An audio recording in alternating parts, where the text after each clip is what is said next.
The alpha test for the new breadboard missiles is available now, and I want to show you something really cool that you can do with breadboard missiles.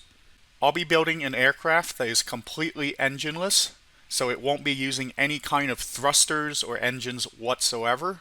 In fact, I'm going to use something you've probably never seen before. So I'm going to need a medium missile,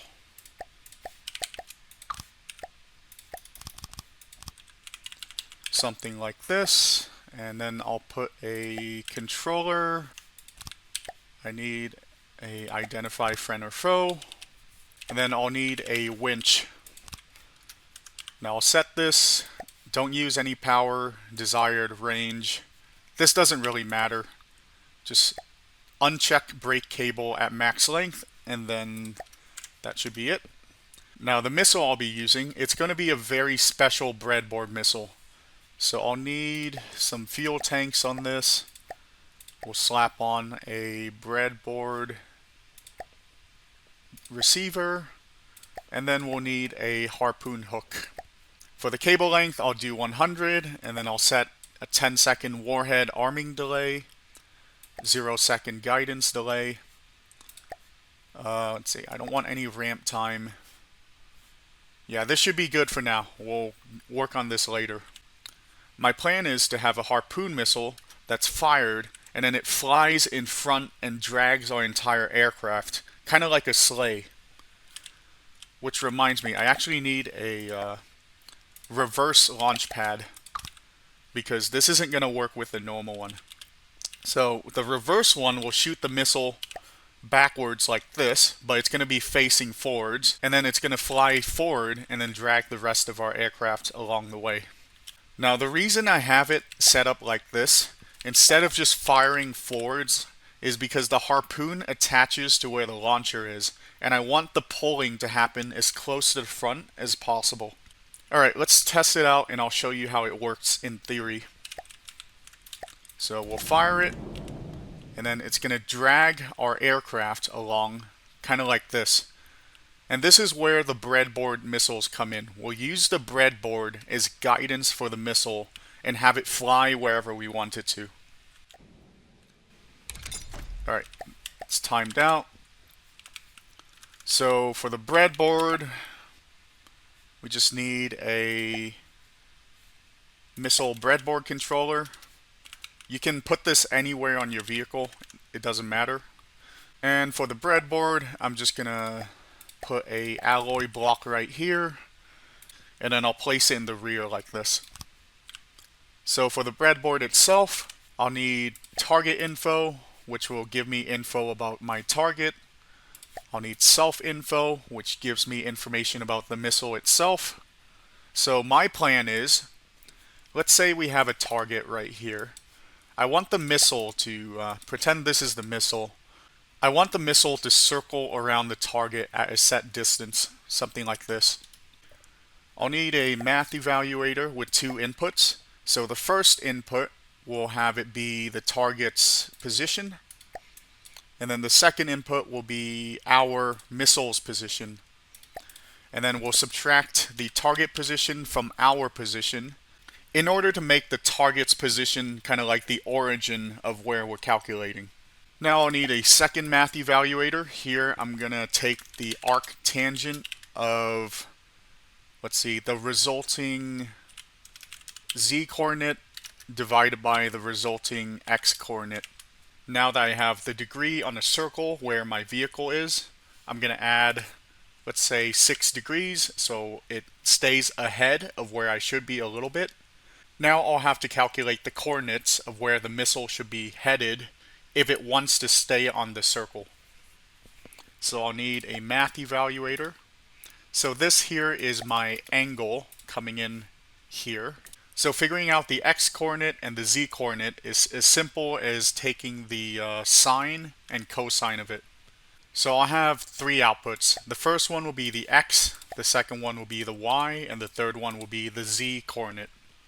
And I'll pipe all of that to a target position,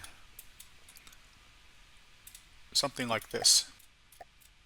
Now I want to circle relative to the enemy's position, so I'll have to add another input This is the target position. And I'll have a third input. I'll have this one control my distance. Just gonna, we'll do 1500 for now. I'm also going to need something to control my altitude, so I'll add a fourth input for now, and I'll just set this to, say, 100 for now. And then we can figure out the details later. Now the first part is the x-coordinate. That's going to be the cosine of the angle, which we passed into A, multiplied by the amplitude, which is the distance that we want to circle at, which we have going into C here. So we'll have C times cosine of A, and then we have to add the target's position to it because we want to be circling relative to the target with the target at the origin. So we have the target position going into B, so we have to add the x-coordinate of the target, and that will be our x. For our y, we'll just use whatever's coming into D. We'll keep it simple at first. And then for our z, it's similar to our x, but we want to use the sine. So it's going to be the amplitude times the sine of our angle plus our target's position's z value. Now this should have our missile circle around our target at this given distance here. Alright, let's test and see how it goes. I'm going to add a mainframe and a AI breadboard. This will be temporary until I figure out where they should go. And then I'll just have it shoot the missile. So controller, fire now. And I want you to always be firing. Okay, also we're going to need to spawn something. Let's do a Marauder. That's not too dangerous. Put everything on God mode. Stop shooting. Alright, I'm also going to enable a path so I can see where the missile's going.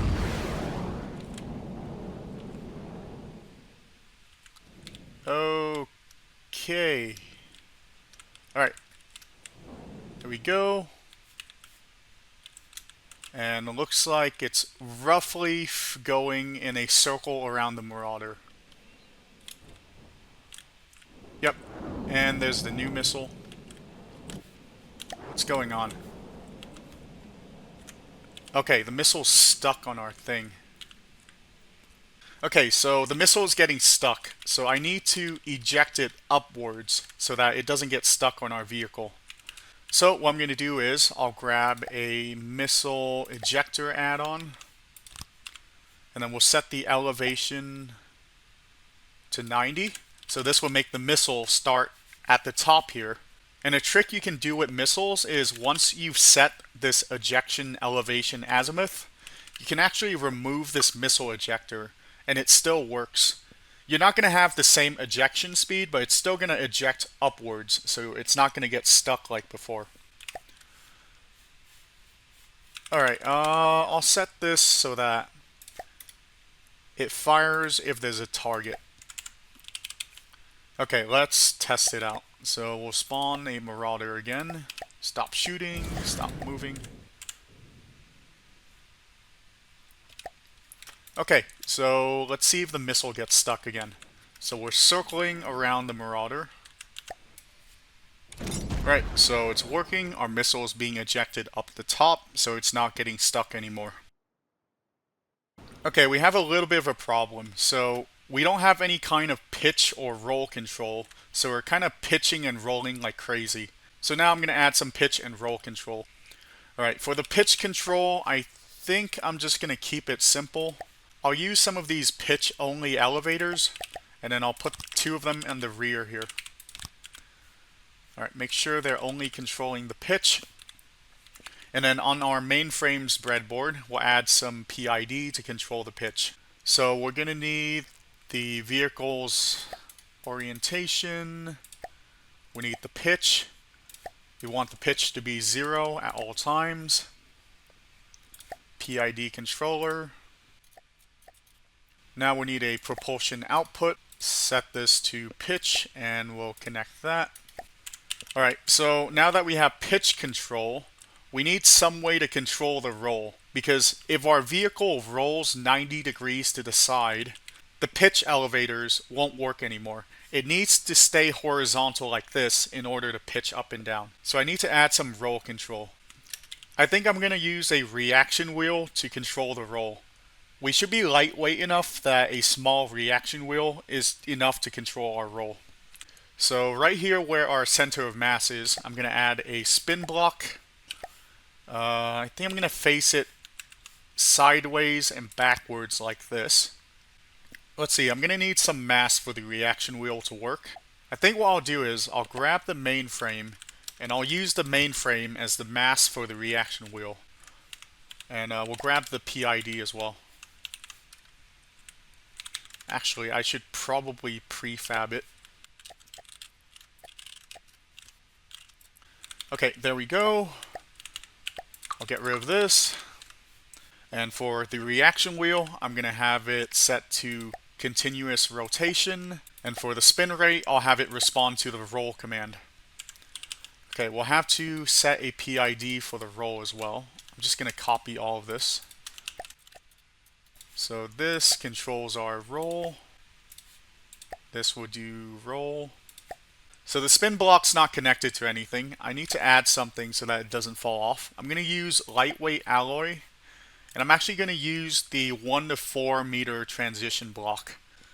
This has a very low drag value of 0.075. And it doesn't need any clearance except forwards. So it's super convenient if you want to reduce drag on things.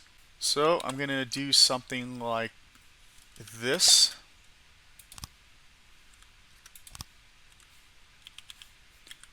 Okay, let's just use the left there, so it looks a little bit better. Okay, now our spin block is connected. It's not going to fall off. All right, let's move our ammo storage. I'll put it like right here. And then for the front, I'm actually going to use the wedge front since it has the lowest drag of any block in the game. So 0.02. Something like that. Okay, so we have super low drag in the front here thanks to the wedges. Don't worry about the drag of the missile controller or the identify friend or foe. This isn't going to count towards the drag because it's behind the wedge. Alright, so let's test it out. Spawn in a Marauder.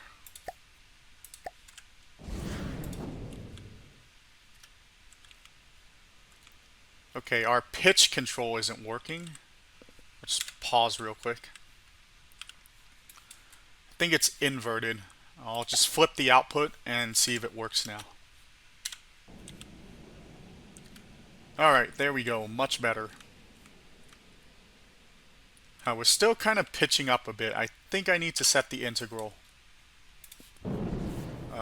Set this to like, I don't know, 10 seconds. See if that fixes it. Okay, this guy is still pitching up a bit. Maybe I need a little bit more gain.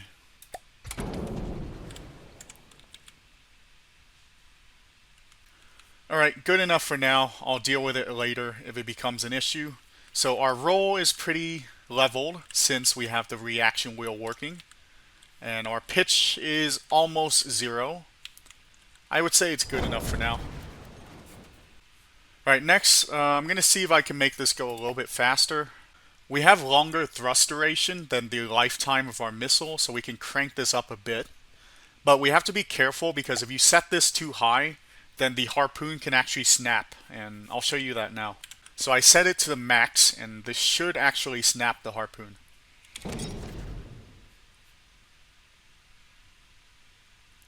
Okay, see? If you have the missile going too fast, it can end up snapping the harpoon. So I'm going to set this down a little bit.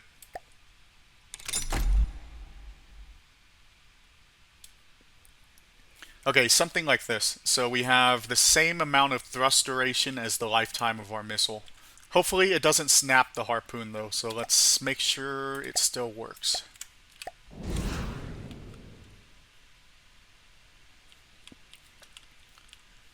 Okay, are you going to snap?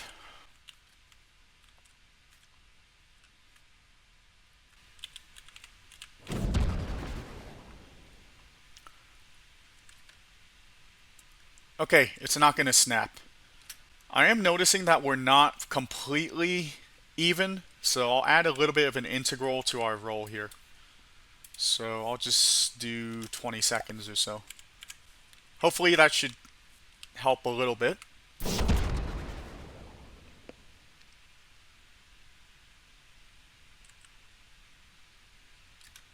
Alright, looks a little bit better. Probably not perfect, but good enough.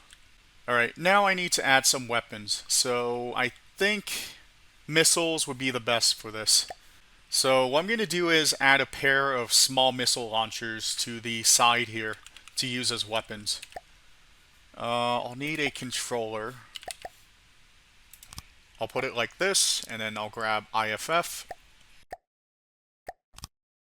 And I'll use the rail launchers since it's super convenient and you can have the launcher in the middle.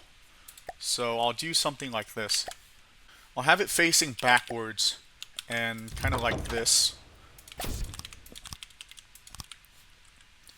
And then for these missiles, I'm just going to use some generic active radar thing. So let's see, I'll have some fuel tanks. We'll need APN, signal processor. I'll throw on a regulator since it's a small missile and we'll probably need extra lifetime on it. And for the warhead, this can be really anything. I think I'll make it all incendiary. I'll slap on a proxy fuse. These are nice to have when you're fighting like other aircrafts. I'll set the angle to max, there's no reason not to. Let's see. Missile's pretty fast, thrust doesn't last a full lifetime, but should be okay. Maybe I'll add a little bit of a ramp time so that it kind of lasts a bit longer before using all the thrust. And for the incendiary, I'll add some intensity. I think 42 is the best against metal targets, so I'll copy this to all the other warheads. Let's see, arming delay, that's probably okay. I don't want any guidance delay. Okay, good enough for now. Alright, let's check our ammo. Okay, ammo should be good enough. I'll actually replace these with a 2-meter box since it has more HP. Alright, get rid of that one. And I guess I'll throw some material storage like right here. Let's see, I'll add a stagger fire in the back here. Okay, we gotta rotate this. There we go, we'll stagger it. That should be good. Okay, let's see how this thing does. Alright, let's see how this thing does. I'll spawn a Marauder.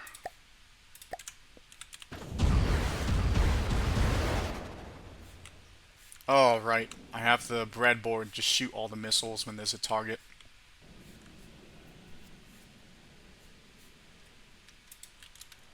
Okay, missiles doing alright.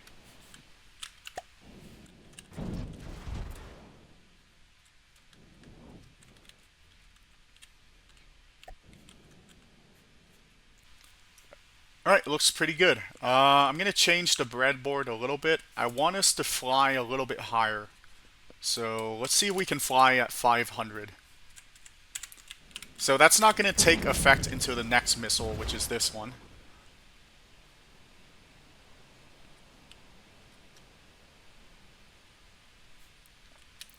Okay, at 500 altitude, we should be faster because there's less air. So we're going at 177 meters per second, which is pretty ridiculous given that we don't have any engines whatsoever. And it also makes us a little bit harder to shoot down. Alright, speaking of being hard to shoot down, let's check our detection signature. So let's check our visual detection. Okay, it's 111, which is not super tiny, but that should be pretty difficult to detect from most things. And if we add in some evasion, we should be pretty much unhittable with non-hit scan weapons. Alright, let's check our IR detection. Okay, that's actually super tiny, so most of it is towards the front, which does make sense since we're going so fast. There's a little bit of heat generated. This is actually a super tiny detection signature. I think this might actually be better than the lepton. I'll have to check in a bit. Let's check our radar. Active radar. Okay, it's 69, which once again super tiny. I don't think any radar is going to have any hopes of spotting us. And passive radar, we have none. Wireless, we have none. We're not using any kind of wireless components here. So I think the biggest thing is just our visual detection range, which honestly, it's not that bad. This might actually be better than the lepton. I'm going to save real fast and check out what the leptons is.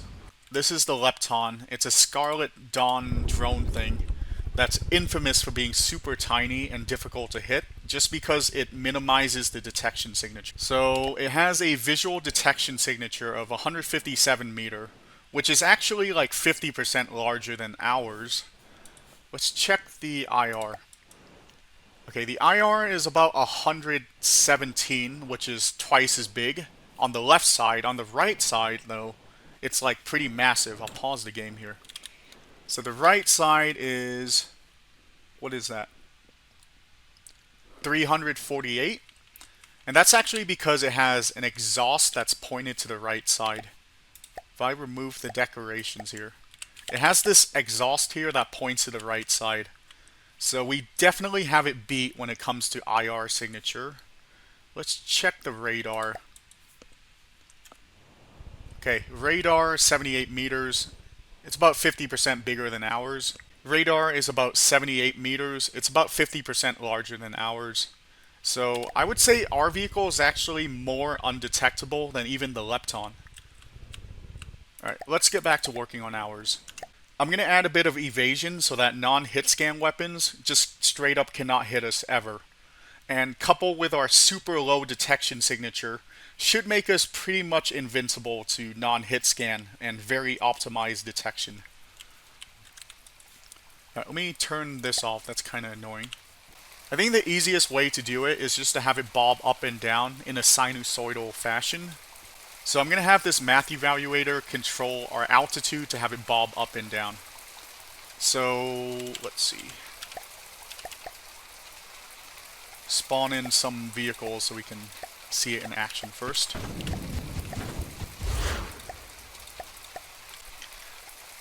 Notice how every time we shoot a new missile, we kind of get flung in different directions. So I'm going to use that to my advantage and just not evade and use that wild movement to dodge. But then afterwards, I'll have the missiles bob up and down, changing altitudes.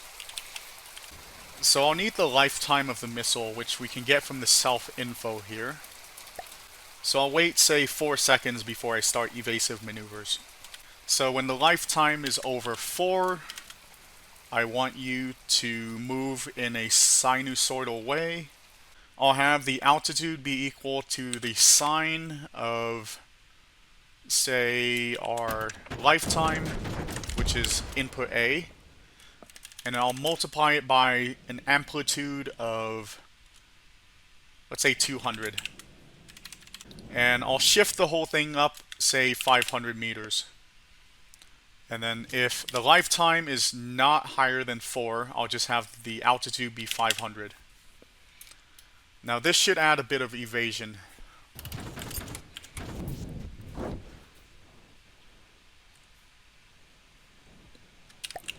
Alright, let's check what our missile's doing.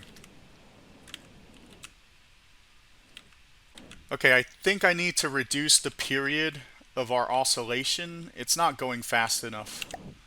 So I'll just go and I'll decrease the period.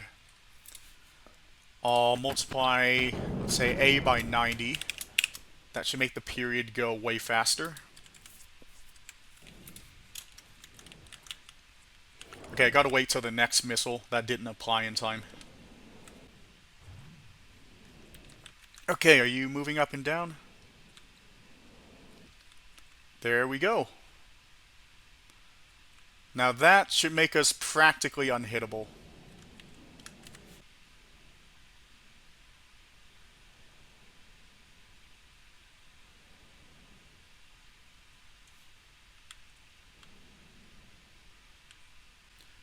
Okay, I'm gonna actually add one last thing to our normal breadboard. I don't want it to shoot the missiles when we are super far away because that's just a waste. I want our tow missile to always be firing if there's a target, but not our weapon missiles. So I'm going to name these different things. So I'll name this one weapons, and then I'll name this missile controller the tow. Okay, if there's a target, shoot the tow missile, and then I'll copy this, and then we'll shoot the weapons if there's a target and our range is less than, say, I don't know, 1800. That should prevent us from wasting missiles because we're firing way out of range. So I changed the breadboard a little bit to handle what happens when there's no enemies. I don't want it to just like sit here in the water, even though that's perfectly fine. So I added some conditional handling to just have it circle in place if there's no enemies. So what this does here is when the missile's first fired, it'll just quickly record the position, and then we'll circle around that position. This block here will send the position of where we're circling around out of output 1, and then out of output 2, it sends the radius of the circle that we're going to circle around. So I just have it so if there's an enemy, we'll circle around the enemy's position, which is coming into input B, and then we'll circle at 1500 meters. If there's no enemy, we'll just circle around where our missile was originally fired, and we'll circle at 500 meters radius. And all the extra stuff just handles what happens when there's no enemies. Everything else is pretty much the same. I also changed the breadboard on the main vehicle a little bit. It only fires if there's an enemy and we're within 1800 meters. And I'll have the tow missile just constantly be firing so we're in movement at all times. So something like this.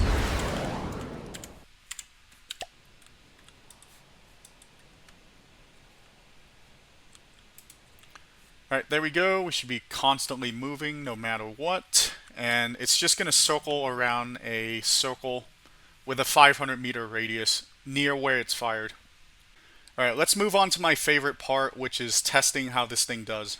So I'm going to spawn a bunch of these and just have it fight some random targets. So let's try it against, say, a tarpon. We'll spawn a tarpon. Where's the tarpon?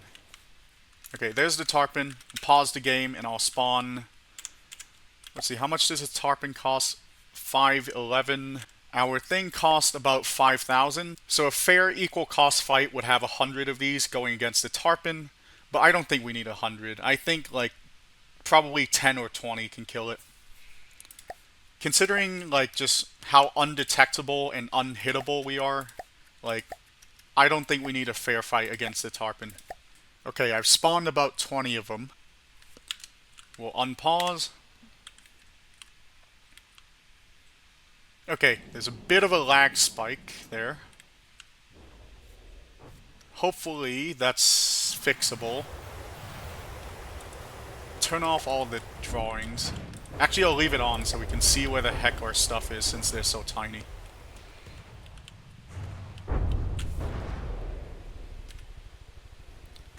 Okay, there's actually a bit of a lag spike every time the missile fires. What is the tarpon doing?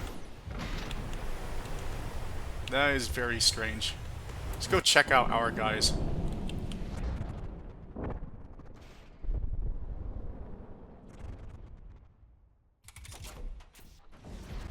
Okay, yeah.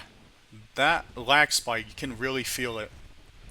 Hopefully that's just a bug and they can fix it before the alpha test is released. But everything's working pretty nice. The one thing I am concerned about is collision avoidance, since I didn't program any way to avoid collisions. I could probably just have some random numbers, like have these guys spaced apart at different elevations, at different circling distances, and that would probably suffice for collision avoidance. But, you know, if it works, it works.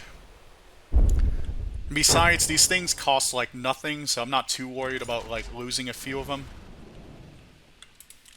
See how the tarpon's doing.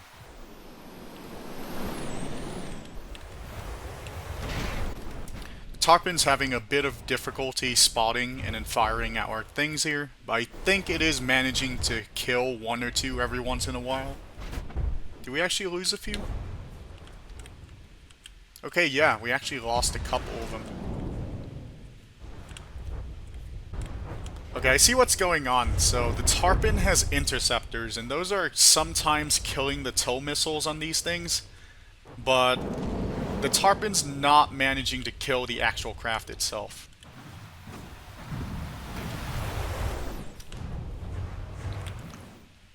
Like, if you take out the tow missile, it just floats back into the ocean until the next one's fired. So I think it should be okay.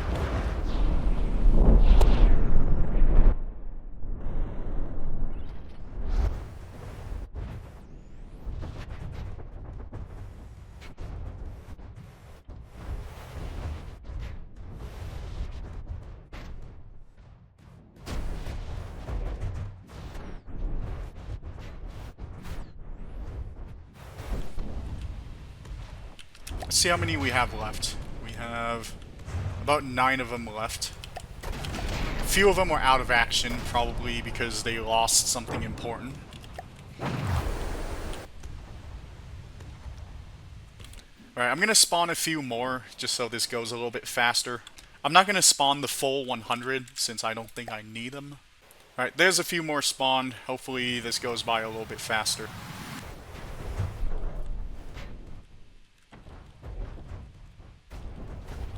But yeah, I am definitely noticing a bit of a lag spike every time the tow missile's fired.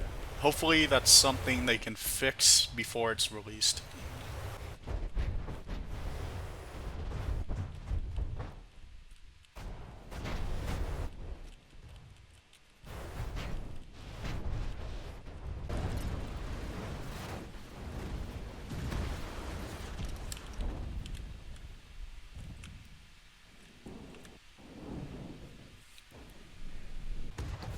Alright, the Tarpon's about to go below 55% health, which means it's going to get despawned soon.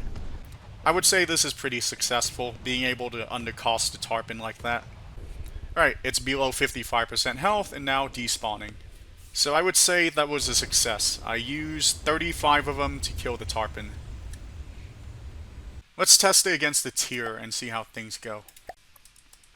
Alright, I've spawned about 50 of them against the tier here. Hopefully this doesn't crash my computer. Alright, let's just follow one of these guys and we'll unpause. Oh my god, look at that freeze.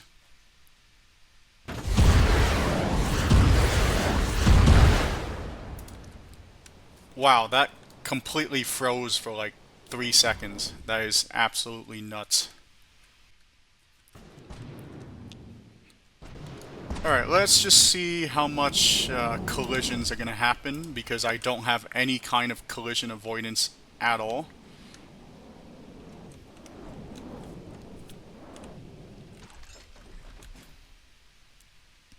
Oh my god, the lag is unbearable.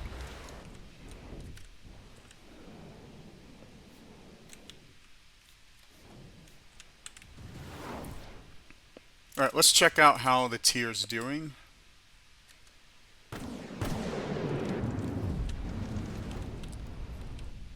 Alright, I don't think the Sea Whiz here is nearly enough to stop all the missiles. So it's just a matter of if these APS can hit our thing and if its detection is good enough to do so. Okay, there was so much going on that my game actually crashed, so I couldn't finish that simulation. I think we were probably going to lose because the decoys on the tier there, it was attracting a lot of missiles, and I don't think we would have killed it before it took out a lot of our craft. So overall, I would say this is pretty successful. We were able to build something with a smaller detection signature than the lepton, and also moves faster as well. I could probably optimize this more, but I might leave that to a future video if there's any interest in it. Thanks for watching, hope you learned a trick or two from watching this, and I'll see you in the next video.